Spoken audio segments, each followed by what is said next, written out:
오늘은 이제 우리 민수기 9장 말씀을 전반부만 좀 잠시 살펴보려고 합니다. 우리가 계속 지금 수요예배 시간에 민수기 말씀을 살펴보고 있는데, 여러분 이 민수기는 이스라엘 백성들이 출애굽해서 가나안 땅을 들어가기까지의 그 광야 40년 여정을 담고 있는 기록이지만, 여러분 이건 출애굽기부터 해서 이 민수기나 또 신명기 말씀 전체는 사실은 구원받은 하나님의 백성으로서 약속의 땅, 저 천국 가나안을 향하여 가는 우리 성도들의 신앙에 관련된 말씀이라는 걸 우리가 사실은 기억해야 돼요.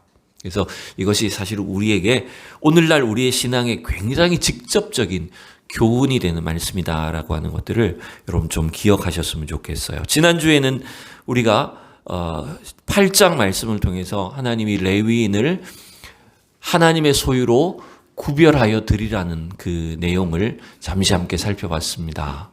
작년이라서 다 잊어버렸죠, 그죠? 1년 만에 지금 들으시잖아요. 민수기 설교 1년 전에 들으셨잖아요. 기억나는 건 저는 이거예요. 제가 지난주에 보여드렸던 것처럼 ready, set, go 하면 이제 이스라엘 백성들이 출발하는데, 그 출발은 10장 11절에 가면 이제 본격적인 광야 여정이 출발하게 됩니다. 그 전까지는 지금 계속해서 준비 과정인데, 지난주에 8장 말씀을 통해서 하나님 레위인을 구별하라고 하셨을 때 그 레디, 준비가 뭐였을까요? 레디 하면 운동선수들이 여러분 이 출발선에서 막 몸을 풀고 이렇게 있다가 준비하게 되면 이제 다 결승선에 앉아서 이렇게 팔을 풀고 이렇게 하잖아요. 그죠? 그 준비는 여러분 뭐라 그랬습니까? 그것은 바로 거룩함이라 그랬잖아요. 정결함이라 그랬잖아요. 여러분 뭐냐면 우리가 평소에 준비되어 있어야 하나님이 딱 출발을 명하실 때 달려나갈 수 있지 않겠습니까? 그 평소의 준비가 뭐라고요? 그게 거룩함이라고요. 정결함이라고요. 그게 우리 성도들이 준비해야 될 일이라는 거예요. 그 다음에 set, 이건 뭡니까? 이건 정렬이에요. 딱 이제 마지막 준비 동작의 마지막 딱 일직선으로 딱 서서 정렬하는 겁니다. 그 정렬은 여러분 뭐라 그랬어요? 그것은 우리가 하나 되는 것을 말하는 거라 그랬어요. 뭐냐면 우리가 사실은 레위 지파라고 해서 그냥 레위인만 책임이 있다, 12지파는 아무 상관이 없다, 이런 말이 아니라 그랬죠. 반대로 12지파는 군대에 나가야 되는데 레위 지파는 우리는 군대 안 나가도 되니까 우리하고는 상관이 없어, 이런 개념을 가지면 안 된다고 말했어요. 레위 지파든 12지파든 어느 그 가문이든 상관이 없이 다 우리는 지금 하나님의 그 사명, 명령 앞에 함께 서 있는 사람들이라는 것을 기억해야 된다는 거예요. 그게 정렬하는 거였어요. 그래서 10장에 가면 이제 딱 출발을 하게 되는데, 민수기를 좀 이해를 하려면 이 날짜를 좀 자꾸 기억할 필요가 있어요.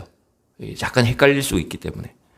여러분 민수기의 날짜들을 다시 한번 점검을 해보면요, 민수기 1장에 인구조사로부터 사실은 민수기가 시작이 돼요. 그런데 여러분 그 날짜가 언제냐면 출애굽 2년 2월 1일입니다. 출애굽하고 그 다음에 2월 1일인 거예요. 이때 이제 인구조사를 딱 명령을 하게 됩니다. 그리고 10장에서 이제 보게 될 이제 본격적인 광야 여정의 출발점이 되는 그 시기가 언제냐면 2년 2월 20일이에요. 그러니까 인구조사하고 사실은 불과 20여일 만에 바로 출발을 한 겁니다. 굉장히 빠른 시간에 이 모든 일이 이루어진 거예요. 준비 과정이 이루어진 겁니다. 그런데 우리가 지난주, 그리고 그 지난주 7장이나 오늘 우리가 말씀을 읽는 이 9장의 말씀을 보면 날짜가 좀 달라요. 순서대로 한다면 2월 1일부터 20일 사이에 들어가야 될 것 같은데, 7장에 나오는 성막 봉헌식에 관한 그 내용의 기록은 날짜가 언제냐면 2년 1월 1일 날짜에 이루어진 거예요.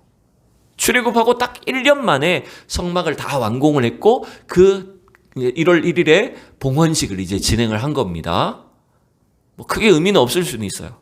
근데 이제 오늘 9장은 또 6월절 절기를 지키는 건데, 이건 또 언제냐면 2년 1월 14일인 거예요.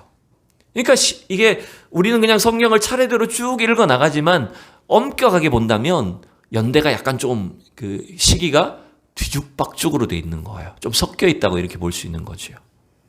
이렇게 이해를 하면 될 것 같아요. 그 인구조사는 민수기 1장의 인구조사는 이런 겁니다. 민수기라고 하는 어떤 성경의 특징적인 사건이기 때문에 제일 앞부분에 집어넣은 거예요. 그리고 그 인구조사는 매년 합니까? 여러분 어쩌다 한 번 하는 겁니까? 그죠? 이건 매년 하는 게 아니에요. 하나님께서 명령하실 때 몇십 년 만에 한 번 하는 게 인구조사인 거예요. 그러니까 이거는 일회성인 거죠. 일회성 사건인 거죠. 그러나 여러분, 실질적인 이스라엘 백성들이 가나안 땅을 이제 광야를 통과해서 가나안을 들어가는 여정 속에서 진짜 중요한 건 뭐냐면 일시적으로 한 번 일어나는 사건보다 더 중요한 게 뭘까요? 매번 반복해야 될 일들. 매일 반복하고 매년 반복해야 되는 그 일들. 여러분, 그게 훨씬 더 중요한 준비라는 겁니다. 그래서 실제 출발은 2월 20일이지만 그 사이 준비 기간에 넣어놓은 사건들이 뭐냐면 앞서 일어났던 일임에도 불구하고 이스라엘 백성들의 영적인 어떤 정결함과 준비에 있어서 훨씬 더 중요해 보이는 일들, 이것들이 바로 성막을 중심으로 하나님을 섬기는 삶이다라고 하는 걸 가르쳐 주는 거예요. 예를 들어 봅시다. 예를 들어 시험이 다가와요. 학생들이 이제 시험을 앞두고 있어. 근데 평소에 내내 놀았어. 공부 안 해. 딴짓하고 게임하고 컴퓨터하고 실컷 놀다가 시험 날짜가 언젠지 모르고 있었어. 그러다가 갑자기 보니까 내일이 시험이라는 거예요. 어떻게 해야 돼요? 깜짝 놀라가지고 막 오늘 밤 밤새워가지고 벼락치기를 해서 이제 시험 공부를 하는 겁니다. 여러분, 이게 중요합니까? 아니면 막 그렇게 막 코피 터지게 공부하지 않아도 매일매일 학교에서 배운 내용을 복습하고 진도를 따라 나가면서 자기의 실력을 키우는 공부가 중요한 겁니까? 뭐가 중요한 겁니까, 여러분? 여러분, 벼락치기에서 물론 성적을 잘 받을 수는 있어요. 그러나 그렇게 벼락치기에서 성적 잘 받는 것보다 훨씬 더 중요한 게 뭐라고요? 그렇죠. 매일매일의 공부가 중요한 것 아닙니까? 우리 신앙도 그런 것 아닙니까? 나한테 급한 일이 떨어졌다고 해서 갑자기 여러분 막 금식해서 막 기도해서 하나님 응답 받는 게 중요한 것도 있겠지만 그것보다 훨씬 더 중요한 건 뭐냐면 우리의 일상 속에 매일매일의 삶 속에 여러분들이 하나님과의 관계가 바르게 서 있는 게 훨씬 더 중요하다는 거예요. 그런 내용이기 때문에 오늘 7장, 8장, 9장을 걸쳐서는 이스라엘 백성들이 정말 광야 여정에 중요한 게 뭐냐? 그것은 바로 성막을 중심으로 날마다 하나님과 밀접한 관계, 반복되는 그 예배와 제사를 통해서 하나님과의 온전한 관계를 이루어 나가는 것이 훨씬 더 중요한 것이다라고 하는 것들을 우리에게 가르쳐주고 있다는 거예요. 자, 여기에 정말 신앙의 맹점이 있습니다, 여러분. 우리가 늘 조심해야 될 것이 있어요. 늘 우리는 우리의 믿음이나 우리의 신앙생활이 종교적인 형식으로 화석화되지 않도록 여러분 늘 주의해야 됩니다. 그냥 내가 외형적으로 일주일에 한 번 교회에 나가는 것, 예배 시간에 참석하는 것으로 그냥 나는 종교적인 의무를 다했다. 그것이 마치 내가 믿음이 좋은 것처럼. 여러분, 이건 별로 그렇게 그럴듯한 건강한 신앙이 아니죠. 정말 하나님 원하시는 것이 뭡니까? 하나님, 우리가 종교적인 사람, 그냥 형식적인 신앙의 수준으로 머물기를 절대로 원치 않으십니다. 여러분, 종교개혁은 왜 일어났습니까? 로마 가톨릭의 그 종교가 그야말로 종교가 돼버렸잖아요. 사제 중심의 율법화되고 형식적인 그런 신앙에 그쳐버리지 않았습니까? 그래서 그 신앙을 다시 하나님 중심으로, 말씀 중심으로, 교회 중심으로 돌아가도록 우리 개인의 구원에 대한 진짜 감격과 은혜를 누리는 신앙으로 돌아가기 위해서 종교개혁이 일어났던 것이 아닙니까? 그 종교개혁의 신앙운동은 사실은 우리 모두에게 날마다 계속돼야 된다는 거예요. 그래서 여러분, 새해를 출발하면서 이런 결단들을 자꾸 가지셔야 됩니다. 하나님, 내가 작년에 몰랐던 하나님의 은혜를 더 알게 해주십시오. 내가 이미 익숙해져 있고 너무나 그냥 당연하게 여기는 이 신앙이, 이 감사가 다시 내 안에 불일 듯 회복되게 하여 주시옵소서. 여러분, 이러한 간구와 소망이 여러분 안에 넘칠 수 있기를 축복합니다. 이거를 우리는 말씀을 통해서 자꾸 배워야 되는 거예요. 하나님 이걸 요구하시는 겁니다. 자, 오늘 민수기 9장은 이스라엘 백성들이 이제 유월절을 지키는 내용이 이제 기록되어 있어요. 자, 3절, 4절, 5절을 이제 일단 있는데 먼저 읽어볼까요? 같이 시작. 그 정한 기일 곧 이달 14째 날 해질 때에 너희는 그것을 지키되 그 모든 율례와 그 모든 규례대로 지킬지니라. 모세가 이스라엘 자손에게 명령하여 유월절을 지키라 하매 5절 시작. 그들이 첫째 달 14째 날에 해질 때에 시내 광야에서 유월절을 지켰으되 이스라엘 자손이 여호와께서 모세에게 명령하신 것을 다 따라 행하였더라. 아멘. 자, 여러분이 유월절을 가장 최초의 유월절은 언제 있었죠? 첫 번째 유월절은 언제 있었습니까? 오늘 설교가 두 번째 유월절이니까 첫 번째 유월절은 언제 있었습니까? 언제 있었을까요? 몇 년 전에? 1년 전이요. 딱 1년 전에 있었던 거예요. 두 번째 유월절이니까 정확하게 1년 전에, 2년이니까 헷갈리셨죠, 그죠? 2년 1월이니까 헷갈리셨는데, 그러니까 출애굽한 해로부터 해가 첫째 해라면 그 다음 해를 말하는 거죠. 그러니까 정확히 1년 전에 애굽 땅에서 유월절이 있었잖아요. 유월절의 의미 다 아시잖아요, 그죠? 하나님 400년 만에 이스라엘 백성들, 노예 상태 이스라엘 백성들을 구원하시기 위해서 모세를 그 애굽에 보내셨고 10가지 재앙, 피, 개구리, 이, 파리, 가축, 독종, 우박, 메뚜기, 흑암, 장자의 죽음, 이 10가지 재앙을 통해서 이스라엘 백성들을 구출해내셨는데 이제 그 마지막 10번째 재앙이었던 장자의 죽음 속에서 그 재앙 속에서 하나님 어떻게 하셨어요? 이스라엘 백성들을 어린 양의 피를 임방과 문설주에 바른 그 집들은 죽음이 넘어갔어요. 그래서 유월이라고 하는 이 단어가 바로 넘을 유에 넘을 월자예요. 우리 월담한다 그러잖아요. 담을 넘는다, 그 월자예요. 그래서 넘어간다, 패스오버라는 단어를 써요. 그래서 하나님은 모든 장자가 다 내 것이라고 하는 것을 다 표시하시면서 너희들이 내 말을 듣지 않을 때는 애굽이든 이스라엘이든 다 내 소유야라고 하는 것들을 엄격하게 드러내시는 것이었어요. 근데 그 이스라엘은 하나님의 말씀을 순종했을 때 어린 양의 피를 통해서 죽음이 넘어가게 하셨죠. 이제 그 사건을 통해서 이제 출애굽이 시작된 거예요. 그 다음날 출발한 것 아닙니까?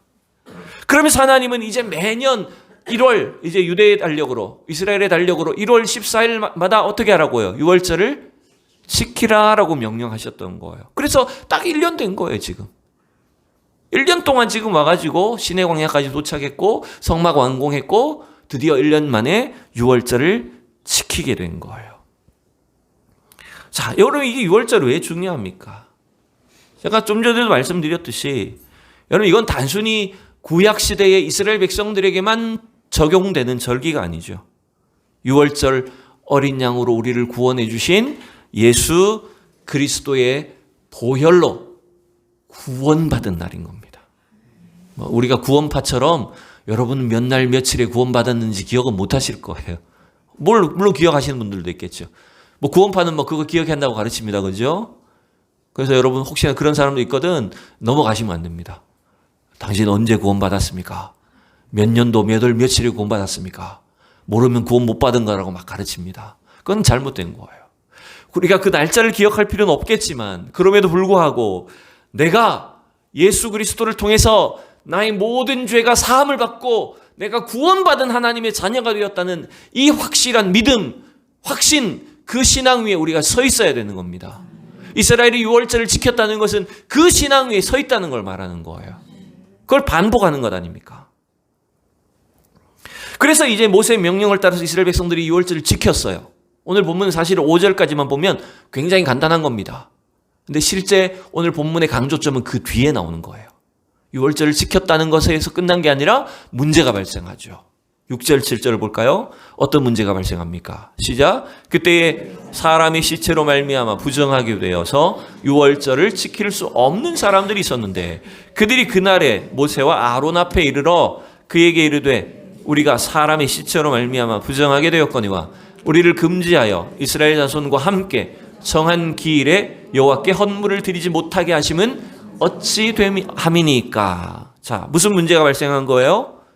유월절을 1년 만에 이제 두 번째 유월절을 지키도록 명령하셨는데 딱 하필 그 유월절 명절날에 기간에 무슨 일이 발생한 버린 겁니까? 뭘 접촉하게 됐어요? 시체를 접촉한 거예요. 이거는 의도적인 죄를 말하는 게 아니에요. 이거는 우연히 그날 하필 그 전날 가족이, 친구가, 부모님이 세상을 떠났어. 그 자녀들이, 가족들이 시신을 만질 수밖에 없었던 거예요. 근데 그 다음 날이, 그날이 하필 유월절 당일날이 돼버린 거예요. 그러니까 이게 이 율법의 정결 규례에 따라서 부정하게 된 상태이기 때문에 유월절을 지키지 못하게 돼버렸다는 겁니다. 그러니까 기존에 이제 유월절 명령 그 어떤 조항 안에 예외 항목이나 이런 걸로 있어야 되는데 그게 없었던 거죠. 그래서 이 부분에 대해서 이제 사람들이 이야기를 하기 시작한 겁니다. 자, 여러분, 전 오늘 이 뒷부분의 말씀을 통해서 오늘 우리가 배워야 될, 특별히 2024년 동안 한 해 동안 우리가 사모하고 또 추구해야 될 우리의 예배가 어떠해야 되는지 세 가지로 한번 정리를 해봤어요. 첫 번째, 1번을 읽어봅시다. 시작. 유월절을 지키기를 사모했던 백성들처럼 우리도 예배 드리기를 사모해야 한다는 겁니다. 이거 그냥 간략하게 줄이면 우리는 뭘 사모해야 된다고요? 예배를 사모해야 된다는 겁니다. 6절 말씀을 다시 보시면 그때 사람의 시체로 말미암아 부정하게 되어서 유월절을 지킬 수 없는 사람들이 있었는데 그들이 그날에 모세와 아론 앞에 이르러, 여러분 이게 원문을 보면 그날이란 단어가 우리말은 한 번만 나오지만 원문엔 두 번 나옵니다. 그날 유월절을 지킬 수 없는 사람들이 있었는데 그들이 그날에 모세 앞에 두 번이나 걸쳐서 그날을 반복해요. 이게 뭔 말이냐면 이 사람들이 그 유월절 그날을 어떻게 여겼다? 매우 중요하게 여겼다는 겁니다. 너무 답답한 마음으로 나왔다는 거예요. 여러분 이게 이 사람들이 그러면 이런 태도입니까? 우리는 유월절 못 지키게 하니까 막 그게 불평불만일까요? 원망하는 걸까요? 아니면 우리가 유월절 못 지키는 것 때문에 하나님께서 우리에게 내리실 그 무서운 심판, 그거 두려워서 이런 말을 하는 걸까요? 물론 정확한 의미는 알 수는 없습니다. 그러나 여러분 그런 것 같지는 않아요.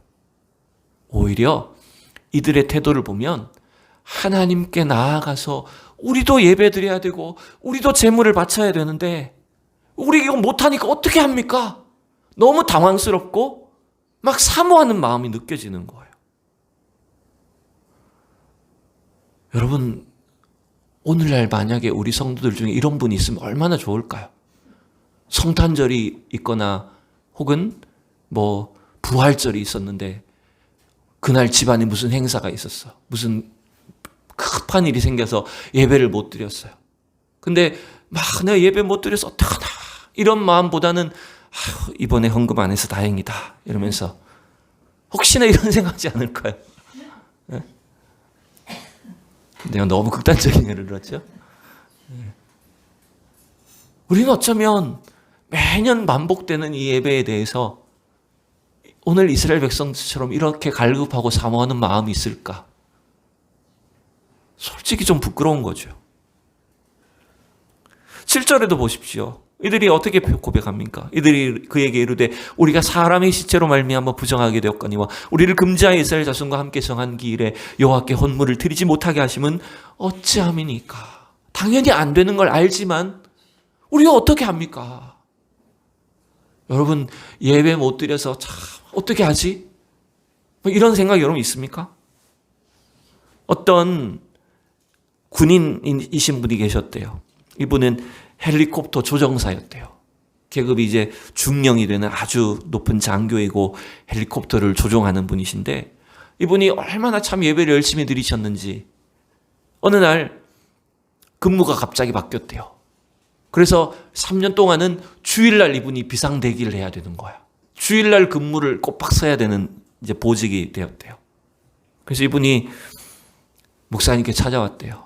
찾아와서 목사님 제가 정말 예배를 드리고 싶은데 이번에 근무가 이렇게 돼버려가지고 주일 오전 예배를 주일을 온전히 제가 지킬 수 없게 됐습니다. 너무 죄송합니다. 이렇게 말하더래요. 그러면서 이분이 뭐라고 하냐면 목사님 제가 예배 시간에 못 오더라도 제가 주일 저녁에라도 내가 예배 시간이 아니어도 혼자서라도 와서 내가 혼자서 하나님 앞에 기도하고 그렇게라도 내가 주의를 지키겠습니다. 이렇게 고백하더래요. 실제로. 얼마나 대단한 신앙입니까, 여러분? 여러분, 그래서 우리가 하나님을 섬기는 것, 예배 드리는 것, 주의를 지키는 것, 이건 있잖아요. 이게 억지로 한다고 해서 되는 일이 아닙니다, 절대로. 우리가 강제로 자녀들이나 아이들을 강제로 끌고 올 수는 있겠으나, 여러분, 진짜 우리에게 필요한 것이 뭡니까? 우리 안에 회복돼야 될 일이 뭡니까? 그것은 바로 예배를 사모하는 마음이 회복돼야 됩니다.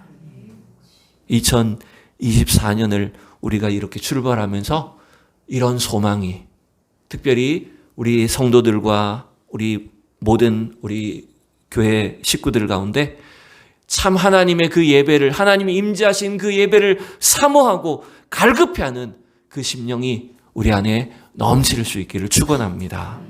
두 번째, 우리가 오늘 이 본문을 통해서 배워야 될 두 번째는 이겁니다. 사모하는 마음, 자원하는 마음으로 하나님을 찾을 때에 하나님은 문제를 해결해 주신다는 거예요. 할렐루야. 네. 지금 불가능하잖아요. 막혔잖아요. 예배를 못 드려요. 부정한 상태라서 절기를 지키지 못해요.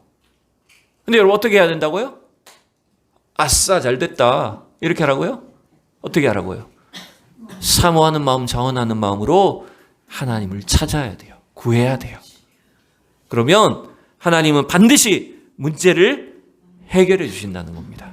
8절을 봅시다. 8절 모세가 어떻게 합니까? 모세가 그들에게 이르되 기다리라, 여호와께서 너희에게 대하여 어떻게 명령하시는지 내가 들으리라. 할렐루야. 여러분, 이게 모세에게서 우리가 늘 배워야 될 태도가 이거예요. 문제만 있으면 어떻게 하는 거예요? 그렇죠. 문제만 있으면 회막으로 나아가는 거예요.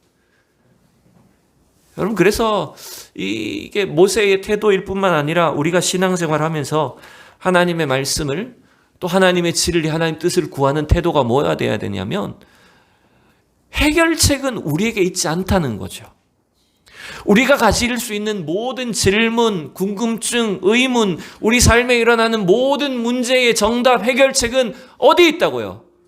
하나님의 말씀에 있다는 걸 여러분 믿으셔야 됩니다.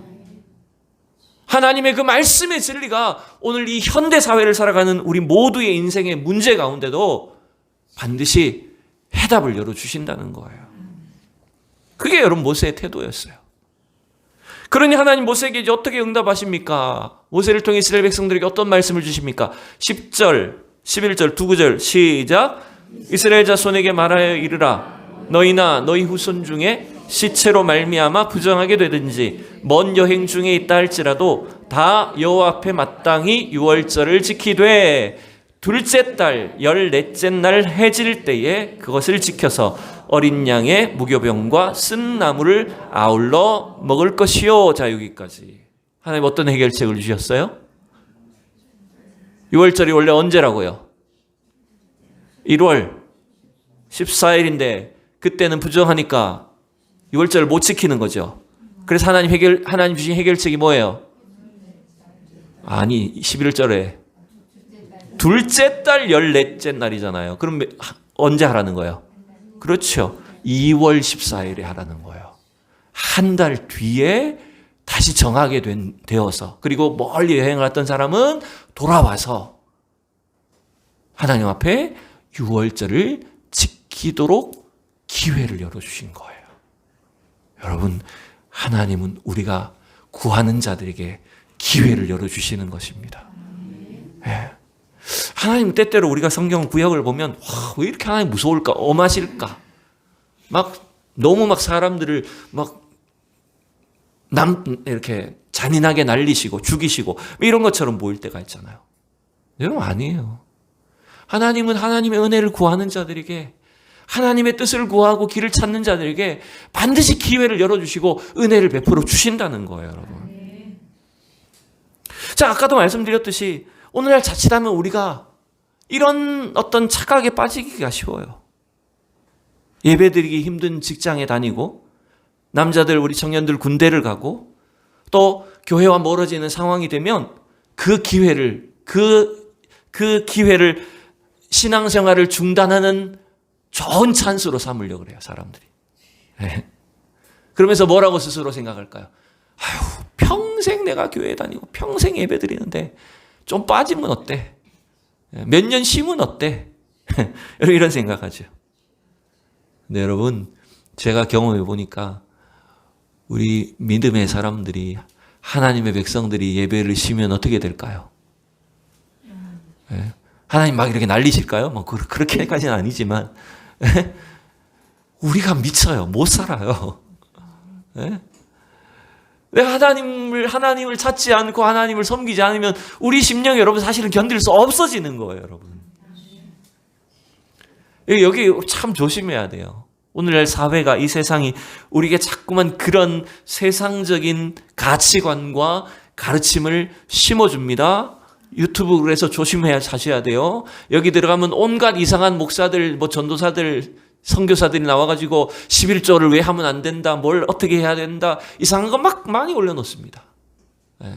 저는 그냥 다 차단합니다. 딱 보고 얘는 이상하구나. 차단. 분별할 줄 알아야 돼요. 여러분, 결국 그렇게 하면 어떤 방식으로 나가야 될까요? 이제 우리가 미리 예고 차원에서 말씀드리면 10장 이후에 이스라엘 백성들이 본격적인 광야 여정을 출발합니다. 그러면 출발하자마자부터 이제 어떤 일이 생길까요? 그렇게 예배를 사모하던 사람들이, 유월절 한번 어기면 그렇게 죽을 것 같던 사람들이 어떻게 될까요? 이제는 하나님 왜 우리를 이렇게 인도하셨나, 막 원망하고 불평하고, 유월절 이제 그 다음 지켜다는 얘기도 안 나옵니다. 세상 속에 마음이 완악해져 버립니다. 오늘날 우리가 이제 민수기를 앞으로 살펴보면서 우리가 다시 반면교사로 삼아야 될 것이 바로 이들의 불순종과 그 완악함과 실패를 따라가지 않도록 하는 것이 여러분 중요하다는 거예요. 자, 마지막 세 번째입니다. 이렇게 끝나면 안 되죠. 세 번째는 뭘까요? 2번이야 3번입니다. 시작. 긍휼과 은혜를 베푸시는 하나님께 나와야 한다는 겁니다. 여러분, 오늘 하나님께서 유월절을 지키지 못하는 자들에게 그들이 부정하다고 해서 그렇다고 그냥 니네 유월절 나와라 그냥 허용하지 않으셨어요. 부정함을 통해서는 반드시 하나님 앞에 나올 수 없었어요. 타협하지 않으셨습니다. 그러나 동시에 그 부정한 상태에 있던 자들이라고 할지라도 반드시 하나님 앞에 나올 수 있는 기회를 열어주셨어요. 결국 그게 뭡니까? 그게 두 번째 유월절 아닙니까? 오늘 2년째 드린 것 자체가 두 번째 유월절이기도 하지만 동시에 첫째 달 1월 14일의 유월절을 지키지 못하는 자들을 위해서 하나님은 2월 14일 날 두 번째 유월절을 지킬 수 있도록 도와주신 거예요. 사실은 저와 여러분이 본 백성 이스라엘 백성들이 아니기 때문에 우리는 첫 번째 유월절에 나아가지 못하고 겨우 두 번째, 세 번째, 네 번째나 되어서야 하나님 앞에 나아갈 수 있었던 그런 자녀들이 아닙니까? 우리가 그런 은혜를 받은 사람들이라는 거예요. 그러니 여러분, 우리는 어떻게 해야 됩니까? 우리에게 날마다 긍휼과 은혜를 베푸시는 하나님께 여러분 날마다 나아가기를 힘쓰셔야 되는 겁니다. 히브리서 4장 16절 우리 마지막 구절을 읽어봅시다. 시작. 그러므로 긍휼하심을 받고 때를 따라 돕는 은혜를 얻기 위하여 은혜의 보좌 앞에 담대히 나아갈 것이니라. 아멘. 여러분, 우리는 사실 이스라엘 백성들보다 훨씬 더 부정하고 죄악 속에 있기 때문에 하나님 앞에 나아갈 수 있나요? 없나요? 없는 존재들 아닙니까? 그런 우리를 위해서 이 땅에 예수 그리스도를 보내어주시고 그 십자가 보혈의 그 피를 통해 우리가 하나님의 은혜 앞에, 보좌 앞에 나아갈 수 있도록 두 번째, 세 번째 유월절 그 지킬 수 있도록 우리를 불러주신 것 아닙니까? 그러니 여러분, 나를 구원해 주신, 우리를 정결케 해주신 그 십자가 보혈을 의지해서 우리는 날마다 히브리서 기자의 권면처럼 긍휼하심을 받고 때를 따라 돕는 은혜를 얻기 위하여 은혜의 보좌 앞에 여러분 어떻게 나아가야 된다고요? 담대히 나가셔야 됩니다, 여러분. 오늘 이스라엘 백성들 요구처럼 우리는 어떻게 합니까, 하나님? 담대히 여러분 구하시기를 바랍니다. 그럴 때 하나님은 우리의 심령 속에 놀라운 구원의 은혜와 감격으로 이 한 해를 살 수 있도록 만들어 주실 뿐만 아니라 날마다 예배의 감격을 누리고 형식화되고 완악해지는 이 세상의 가르침이 아니라 주님이 주시는 은혜로 우리 마음이 날마다 충만해서 한결같은 신앙으로 이 한 해 동안 주님을 섬기는, 주님 앞에 믿음으로 달려나가는 우리 모두가 될 줄로 믿습니다.